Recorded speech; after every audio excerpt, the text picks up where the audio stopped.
Hello guys, today we will explain about the first omen. Video शुरू करने से पहले आपसे एक रिक्वेस्ट है कि अगर आप मूवी को पूरी तरह से समझना चाहते हैं तो इस वीडियो को लास्ट तक पूरा देखिएगा, क्योंकि मैंने मूवी के ज्यादातर इंपॉर्टेंट पॉइंट वीडियो के लास्ट में ही बताए हैं। तो आपका ज्यादा टाइम वेस्ट ना करते हुए हम शुरू करते हैं। मूवी के स्टार्ट में हम दो फादर्स को देखते हैं, जिनमें से एक का नाम फादर हार्विस था और वो फादर ब्रेनन के पास अपने गुनाह कन्फेस करने आए थे। फादर हार्विस अपने कन्फेशन में फादर ब्रेनन को एक बच्ची की तस्वीर दिखाते हुए कहते हैं कि ये बच्ची रियल नहीं है। इसके साथ ही वो फादर ब्रेनन को ये भी बताते हैं कि उन्होंने एक जवान लड़की को नेक्ड हालत में देखा है जिसके साथ कुछ गलत किया जा रहा था, और वो बस ये कहकर वहाँ से चले जाते हैं कि वो लोग उसके बड़े होने का इंतजार कर रहे हैं, जो बात फादर ब्रेनन को समझ में नहीं आती। इसलिए वो फादर हार्विस की तरफ भागते हैं और जब वो उनसे बात कर रहे थे तभी चर्च की कांच की एक पेंटिंग लोहे की एक पाइप के साथ उनके ऊपर गिर जाती है, जिससे शुरू में तो लगता है कि दोनों को कोई चोट नहीं पहुंची, लेकिन जब फादर हार्विस जाते समय अपनी गर्दन घुमाते हैं तो हम देख पाते हैं कि लोहे के पाइप से उनका सर फट गया था और इसी वजह से वो आखिर में एक क्रीपी स्माइल देते हुए मर जाते हैं। मूवी का सीन कट होता है और हम अगले सीन में मार्गरेट डियानो नाम की लड़की को अभी अभी रोम में आता देखते हैं, जहाँ एयरपोर्ट पर आते ही कार्डिनल लॉरेंस, जो कि पास्ट में एक फादर हुआ करते थे, मार्गरेट को वहां लेने आते हैं और उसे देखकर इतना खुश होने लगते हैं कि मानो उनके जीने का मकसद पूरा हो गया हो। मार्गरेट को पिक करने के बाद वो उसे टेरेसा ऑर्फनेज ले आते हैं, जहां मार्गरेट नन बनने की शपथ लेने आई थी। ऑर्फनेज में आते ही सिस्टर सिल्विया मार्गरेट को ऑर्फनेज दिखाती हैं, जहां वो सबसे पहले उसे सिस्टर एंजेलिका से मिलाती हैं, जो कि बहुत अजीब थी,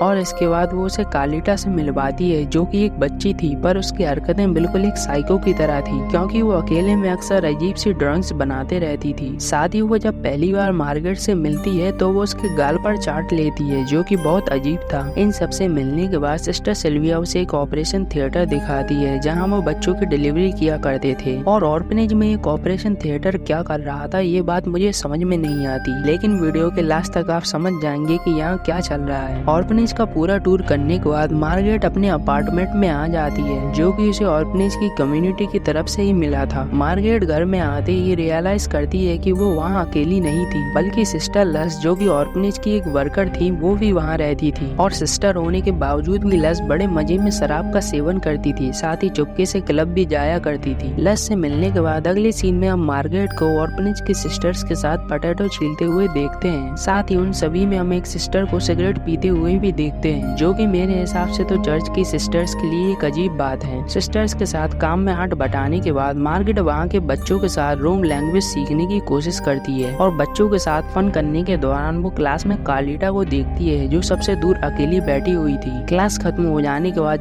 जब सभी बच्चों के सोने का समय होता है, तभी मार्गरेट एक रूम में कार्लिटा को ऑर्फनेज की सिस्टर्स द्वारा बनते हुए देखती है, और जब तक कि वो कुछ समझ पाती तब तक लस वहाँ आकर उसे घर ले जाते हुए बाहर पार्टी में चलने के लिए तैयार करने लगती है। जहाँ जाने से पहले मार्गरेट शुरू में थोड़ा नर्वस थी, लेकिन वो थोड़ा बहुत फन करने के बारे में सोचकर वहाँ चली जाती है, और बाहर में आते ही उनकी मुलाकात दो लड़कों से होती है, जिनमें से पालो नाम का लड़का मार्गरेट के साथ सबसे पहले तो उससे अच्छे से बात करता है और बाद में उसे ड्रिंक कराकर उसके साथ डांस करने लगता है। डांस करने के दौरान मार्गरेट पालो के बहुत करीब आ जाती है और तभी वो उसे जस्ट उसी तरह चाटती है जिस तरह कार्लिटा ने उसे चाटा था। क्लब की रात गुजरती ही जब सुबह मार्गरेट की आंख खुलती है तो लस उसे बताती है कि उसे घबराने की कोई जरूरत नहीं है, क्योंकि पालो और उसके साथ कल रात कुछ नहीं हुआ था। ये बात सुनते ही मार्गरेट उसे पॉजिटिव रिएक्शन देती है, पर हकीकत में उसे अपनी कल रात की हरकतों पर रिग्रेट हो रहा था, जिस वजह से वो खुद को प्योर करने के लिए चर्च में प्रेयर्स करती है और एक पब्लिक प्लेस में जाकर शांत बैठ जाती है, जहां उसकी मुलाकात फादर ब्रेनन से होती है, जिन्हें हमने मूवी के स्टार्ट में देखा था। फादर ब्रेनन मार्गरेट से मिलते ही उसे ऑर्फनेज में स्कियाना नाम की लड़की से दूर रहने को कहते हैं, जो कि कार्लिटा ही थी, क्योंकि उसका पूरा नाम कार्लिटा स्कियाना था। फादर के मुंह से एक छोटी सी बच्ची के बारे में गलत बातें सुन मार्गरेट वहाँ से जाने लगती है, पर जाने से पहले फादर ब्रेनन उसे अपना एड्रेस दे देते हैं, और इसके बाद हम मार्गरेट को कार्लिटा के पास देखते हैं, क्योंकि उसे उसकी चिंता हो रही थी। मार्गरेट कार्लिटा से मिलने से पहले सिस्टर सिल्विया से मिलती है और उनसे इस बात को लेकर डिसअपॉइंट होती है कि वो केवल कार्लिटा को छोड़कर सभी बच्चों को पढ़ा रही थी। इस पर सिस्टर सिल्विया मार्गरेट से कह देती है कि कार्लिटा की तबीयत खराब होने की वजह से वो अभी अपने बिस्तर पर है। कार्लिटा के साथ इतनी ज्यादती होते देख मार्गरेट उसे कमरे से बाहर ले जाती है और उसे कंफर्ट करते करते हुए कहती है कि वो अजीब लड़की नहीं है। साथ ही वो ये भी कहती है कि बचपन में वो भी ऐसी हुआ करती थी, लेकिन उसने कभी भी परेशानियों से भागने का रास्ता नहीं चुना। मार्गरेट की बात सुन कार्लिटा चेयर अप हो जाती है, पर तभी मार्गरेट को किसी लड़की के चिल्लाने की आवाज सुनाई देती है और जब वो जाकर चेक करती है तो वो पाती है कि ऑपरेशन थिएटर में किसी लड़की का बच्चा हो रहा था। लेकिन जब उस लड़की के पेट से बच्चा बाहर आता है तो मार्गरेट को दिखाई देता है कि उसके पेट से बच्चा नहीं बल्कि किसी डीमन का हाथ बाहर आ रहा हो, जिसे देख मार्गरेट बेहोश हो जाती है और जब उसे होश आता है तो वो ऑर्फनेज के बरामदे में जाकर खड़ी हो जाती है, जहाँ सभी फादर, सिस्टर और बच्चे एंजॉय कर रहे थे। सभी लोगों की भीड़ में वो कार्लिटा को भी देखती है जो कि शांत बैठी हुई थी, इसलिए वो उसे एंजॉय कराने के इंटेंशन से उसके पास आती है और हम देख पाते हैं कि कार्लिटा अकेली नहीं थी बल्कि सिस्टर एंजेलिका भी उसके साथ बैठी हुई थी, जो कार्लिटा को उसकी ड्राइंग के लिए ग्रीट कर रही थी। कार्लिटा की ड्राइंग में एक लड़की जिसके हाथ बंधे हुए थे और उसके अगल बगल कुछ नन्स खड़ी हुई थी। अब ये ड्राइंग किसी को भी अजीब लगेगी और मार्गरेट को भी ये ड्राइंग अजीब ही लगती है, इसलिए सिस्टर एंजेलिका उससे ड्राइंग छुड़ाकर ना जाने क्या सोचकर उसे किस कर वहाँ से चली जाती है। सिस्टर एंजेलिका के इस बर्ताव से मार्गरेट हैरान हो जाती है, लेकिन वो फिर भी इस हादसे को इग्नोर करते हुए कार्लिटा को चेयर अप करने के लिए उसे बाकी बच्चों के साथ खिलाने लगती है। लेकिन जब कार्लिटा उसके साथ खेल रही थी तभी वो सिस्टर एंजेलिका को ऊपर फ्लोर पर चढ़ा हुआ देखती है और जब तक कि वो कुछ सोच पाती तब तक एंजेलिका खुद में आग लगाकर एक रस्सी से लटक कर कूदते हुए अपनी जान ले लेती है। अब इस हादसे के बाद फाइनली मार्गरेट को ऑर्फनेज के लोगों पर शक होने लगता है, इसलिए वो फादर ब्रेनन के दिए हुए एड्रेस पर उनसे मिलने जाती है, जहाँ फादर ब्रेनन उसे वही फोटो दिखाते हुए जिसे हमने मूवी के स्टार्ट में देखा था कहते हैं कि ये लड़की कार्लिटा ही है जिसे ऑर्फनेज के लोगों ने ऐसा एंटी क्राइस्ट के रूप में पैदा किया है। और मैं आप लोगों को बता दूं कि क्रिश्चियन मैथोलॉजी में एंटी क्राइस्ट उसे कहते हैं जो जीसस की जगह खुद को गॉड कहता है, पर वो असल में होता है इविल। फादर ब्रेनन का मानना था कि यहाँ पर वो एंटी क्राइस्ट कार्लिटा है, इसलिए वो मार्गरेट से उसकी बर्थ फाइल लाने की मांग करते हैं जो कि ऑर्फनेज में कहीं छुपी होगी। पर मार्गरेट इस बार भी फादर ब्रेनन की बातों पर ज्यादा यकीन नहीं करती और वहाँ से चली जाती है, जिसके बाद सीन कट होता है और हम देखते हैं कि ऑर्फनेज के सभी लोग म्यूजियम जा रहे थे और जब वो जा रहे थे तभी मार्गरेट फादर गैब्रियल से कार्लिटा के हिस्ट्री के बारे में पूछती है, लेकिन फादर गैब्रियल तो उसे थोड़ा बहुत भी नहीं बता पाते क्योंकि दूर से सिस्टर सिल्विया उन दोनों को घूर रही थी। इसके बाद जब म्यूजियम में आने के बाद मार्गरेट कार्लिटा से उसके बारे में पूछती है तो कार्लिटा वहाँ से भाग जाती है और जब मार्गरेट उसे चेक करने जाती है तो वो उसके बगल में सिस्टर एंजेलिका की सोल को देखती है, जिसके तुरंत बाद सिस्टर सिल्विया उसे आकर बताती है कि टाउन में कर्फ्यू लग गया है और इसी वजह से उन्हें वहाँ से जाना पड़ता है। लोगों की भीड़ से भागते वक्त ना जाने कैसे मार्गरेट उनके चंगुल में आ जाती है और जब वो वहाँ से बाहर निकलने की कोशिश करती है तो उसे ऐसा फील होता है कि कोई डीमन एंटिटी उसे मॉलेस्ट करने की कोशिश कर रही है, जो कि उसके मन का वहम था। पर सिस्टर सिल्विया तो उसे पूरे टाइम से देख रही थी, इसलिए अगले दिन ना जाने उन्हें क्या सोचती है कि वो मार्गरेट को कार्लिटा से दूर रहने की वार्निंग दे देती है। साथ ही वो उसे ये कहती है कि उसे अपनी नन बनने की बो लेने की कोई जरूरत नहीं है और वो यहाँ से जा सकती है। पर मार्गरेट उनकी बात नहीं मानती और गुस्से में वहाँ से अपने घर चली जाती है और जब वो अपने घर जा रही थी तभी उसे रास्ते में पालो दिखता है जिसका वो पीछा करने लगती है, पर पालो तो उससे डरकर दूर भाग रहा था और जब मार्गरेट उससे कुछ पूछने की कोशिश करती है तो वो कुछ बड़बड़ाते हुए एक गाड़ी से टकरा जाता है, जिस वजह से मार्गरेट उसकी हेल्प करते हुए उसे गाड़ी के चंगुल से बाहर निकालती है। पर पालो को बचाने के चक्कर में उल्टा उसका आधा शरीर ही मार्गरेट के हाथ में आ जाता है, जिस वजह से वो बहुत डर जाती है और चर्च में जाकर नॉन स्टॉप प्रेयर्स पढ़ने लगती है। प्रेयर्स करते वक्त जब सीन जूम आउट होता है तो हम देख पाते हैं कि वो डेविल के मुंह में बैठी हुई है जो कि कैंडल्स से बन रहा था। अगले दिन पूरा ऑर्फनेज तैयारियों में लग जाता है क्योंकि इस दिन मार्गरेट की रूम में लस नन बनने की बो लेने वाली थी। सेरेमनी के शुरू होते ही जब लस अपनी बो ले रही थी तभी मार्गरेट लस और कार्लिटा को देखकर रोने लगती है क्योंकि उसे उनकी चिंता हो रही थी, इसलिए वो इस सेरेमनी का फायदा उठाते हुए सिस्टर सिल्विया के ऑफिस में चली जाती है, जहाँ जाकर वो छानबीन करने लगती है और छानबीन से उसे वहाँ एक चाबी मिलती है जिसका इस्तेमाल करते हुए वो उस कमरे के बेसमेंट में चली जाती है जहाँ उसे कार्लिटा स्कियाना की बर्थ फाइल मिलती है। बट हैरान करने वाली बात ये थी कि वहाँ स्कियाना सन्निम नाम से 13 और लड़कियों की फाइल्स थी, पर सभी लड़कियां बर्थ टाइम पर ही मारी गई थी सिवाय कार्लिटा को छोड़कर। इन इन्फॉर्मेशन के साथ साथ कार्लिटा की बर्थ डेट 6:06 जून यानी कि 666 थी, जो कि डेविल का नंबर होता है। इन सभी इन्फॉर्मेशन से मार्गरेट को चर्च के लोगों पर शक होने लगता है, इसलिए वो कार्लिटा को लेकर वहाँ से जाने लगती है, पर ऑर्फनेज की सिस्टर्स किसी तरह उन दोनों को पकड़ लेती हैं और धक्का मुक्की के दौरान जब कार्लिटा चिल्लाती है तो मार्गरेट को उसके मुंह में 666 का निशान दिख जाता है, जिससे कंफर्म होता है कि कार्लिटा ही एंटी क्राइस्ट थी। सिस्टर्स द्वारा पकड़े जाने पर मार्गरेट को एक अंधेरे से भरे कमरे में बंद कर दिया जाता है, जहाँ एक औरत की सोल सोल मार्गरेट को हॉन्ट करती है, पर एन वक्त पर फादर गैब्रियल वहाँ आकर उसे बचा लेते हैं और उसे सीधे फादर ब्रेनन के पास ले जाते हैं, क्योंकि फादर गैब्रियल पहले भी फादर ब्रेनन से मिल चुके थे और ऑर्फनेज में चल रही एक्टिविटीज पर उन्हें भी शक था। तीनों लोगों के एक साथ गैदर्ड हो जाने के बाद मार्गरेट द्वारा लाई गई फाइलों में वो उस लड़की की फाइल को देखने लगते हैं जिस लड़की को हमने मूवी के शुरू में फोटो में देखा था। अब पूरे समय से फादर ब्रेनन को लग रहा था कि उनके पास फोटो में जो बच्ची है वो कार्लिटा है, पर मार्गरेट इस बात को गलत साबित कर देती है, ये कहकर कि कार्लिटा के मुंह में 666 का निशान था, जबकि जो फोटो फादर ब्रेनन के पास है उस लड़की के माथे पर 666 का निशान बना हुआ है। इसका मतलब ये था कि ये लड़की कार्लिटा नहीं बल्कि कोई और थी। और ये चीज रियलाइज करते ही वो सभी इस फोटो की फाइल को ढूंढने लगते हैं, जिसमें मार्गरेट को वो फाइल मिल जाती है जिसमें वो फोटो फिट बैठ रही थी। फोटो को फिट बैठते ही मार्गरेट को पाओलो की भी बात याद आ जाती है, जिसमें वो कह रहा था कि लुक फॉर द मार्क। और इतने में मार्गरेट को क्लब वाला किस्सा याद आता है कि ज्यादा ड्रिंक करने के बाद दरअसल उसके साथ हुआ क्या था। रियलिटी में मार्गरेट के बेहोश हो जाने के बाद ऑर्फनेज के लोगों द्वारा उस पर एक रिचुअल परफॉर्म किया गया था, जिसमें उसके संबंध जबरदस्ती एक डीमन एंटिटी जैकल के साथ करवाए गए, बिल्कुल उसी लड़की की तरह जिसका जिक्र फादर हार्वेस ने मूवी के शुरू में किया था। ये सारी बात याद आने के बाद मार्गरेट बेकाबू हो जाती है, पर फादर ब्रेनन उसे शांत करवाते हैं और तभी वो मार्गरेट के सर पर 666 का निशान देखते हैं, यानी कि वो फोटो वाली लड़की और कोई नहीं बल्कि मार्गरेट ही थी। और अब चूंकि उसके पेट में डीमन का बच्चा था इसलिए वो फादर ब्रेनन से उसे बाहर निकालने की मांग करती है, जिस वजह से तीनों एक गाड़ी लेकर हॉस्पिटल की ओर निकल जाते हैं। पर रास्ते में ही ऑर्फनेज के लोग उनका एक्सीडेंट करवा देते हैं, जिसमें मार्गरेट अननेचुरल होने की वजह से बच जाती है। और अब चूंकि सुबह के 6 बजने वाले थे इसलिए मार्गरेट का पेट अचानक से फूल जाता है, क्योंकि ये समय डीमंस के पैदा होने का था। इसके साथ ही एक कारण ये भी था कि डीमंस के बच्चे बहुत जल्दी बड़े हुआ करते थे। मूवी का सीन बदलता है और हम देख पाते हैं कि मार्गरेट को ऑर्फनेज के लोगों द्वारा पकड़ लिया गया है, जहाँ वो बहुत डरी हुई थी। पर लॉरेंस उसे शांत कराते हुए कहते हैं कि उसे घबराने की कोई जरूरत नहीं है, क्योंकि उन्हें सिर्फ उसके बच्चे से मतलब है। और मैं आप लोगों को पूरा माजरा समझाऊं तो ये सभी ऑर्फनेज के लोग एक कल्ट का हिस्सा थे, जिनका मकसद एक डीमन के थ्रू धरती पर गॉड को लाना था, क्योंकि इनका मानना था कि अगर एंटी क्राइस्ट धरती पर आएगा तो गॉड खुद ब खुद धरती पर आ जाएंगे। पर इनके खुद के तरीके शैतानों से कुछ कम नहीं थे। इसके साथ साथ पॉइंट करने वाली बात ये भी है कि अगर एंटी क्राइस्ट अभी पैदा नहीं हुआ है तो मैंने मार्गरेट और कार्लिटा को एंटी क्राइस्ट क्यों कहा। दरअसल वो एक डिफॉल्ट था, क्योंकि according to Lawrence antichrist कोई लड़का ही हो सकता है। और इसी वजह से इन कल्ट के लोगों ने डीमन के साथ तरह तरह की लड़कियों से बच्चे और उन बच्चों से और बच्चे पैदा किए, लेकिन उन्हें आज तक कोई लड़का हासिल नहीं हुआ। बट अनफॉर्चुनेटली मार्गरेट को लड़का लड़की पैदा होते हैं, जिससे पूरा कल्ट खुश हो जाता है कि फाइनली उन्हें अपना मसीहा मिल गया। पर मार्गरेट समझ गई थी कि ये लड़का दुनिया के लिए खतरा बनेगा, इसलिए वो लॉरेंस को ट्रिक करते हुए उस लड़के को मारने की कोशिश करती है, पर वो ऐसा कर नहीं पाती, क्योंकि कैसा भी हो था तो वो उसका बेटा ही। बच्चे को मार्गरेट के पास देख सिस्टर सिल्विया उसे छुड़ाने की कोशिश करती है, और जब मार्गरेट उसके साथ स्ट्रगल कर रही थी तभी उसकी रूममेट लज उसे छुरा घोंप देती है, और बच्चे के मिल जाने के बाद वो लोग आग लगाकर वहाँ से चले जाते हैं। जहाँ मार्गरेट मरने की कगार पर ही थी कि तभी उसे अपनी लड़की की आवाज सुनाई देती है, जिस वजह से वो उसे तुरंत बचाती है और वहाँ से जाने लगती है। पर जाने से पहले उसे वो डीमन जलता हुआ दिखाई देता है जिसने उसके साथ गलत किया था, इसलिए वो उस पर जोर से चिल्लाती है, पर एन वक्त पर ही कार्लिटा उसे संभालते हुए वहाँ से ले जाती है। मूवी में आगे सिस्टर सिल्विया एंटी क्राइस्ट की अदला बदली एक पावरफुल और रिच फैमिली में कर देती है ताकि उसकी परवरिश अच्छी हो, और वहीं दूसरी ओर मार्गरेट ने अपनी बेटी और कार्लिटा के साथ एक बर्फीली जगह पर रहना शुरू कर दिया था, और वो लोग अकेले बहुत खुश थे। पर तभी एक दिन फादर ब्रेनन उनके घर आते हैं, जो कि एक्सीडेंट में किसी तरह सरवाइव कर गए थे। पर उनके आते ही मार्गरेट उन पर गन तान देती है, क्योंकि वो वापस वो सारी चीजें याद नहीं करना चाहती थी। पर फादर ब्रेनन तो उसकी मदद करते हुए इसे ये बताते हैं कि कल्ट के लोगों को पता है कि तुम जिंदा हो, और इसी वजह से वो एक दिन तुम्हारे पास जरूर आएंगे। फादर ब्रेनन की बात सुन मार्गरेट पर कुछ ज्यादा असर नहीं पड़ता, इसलिए वो उन्हें वहाँ से जाने को कहती है। पर जाने से पहले फादर ब्रेनन उसे बताते हैं कि उसका बेटा जिंदा है और उसका नाम डेमियन है। और इसी सस्पेंस इन्फॉर्मेशन के साथ ये मूवी यही एंड हो जाती है।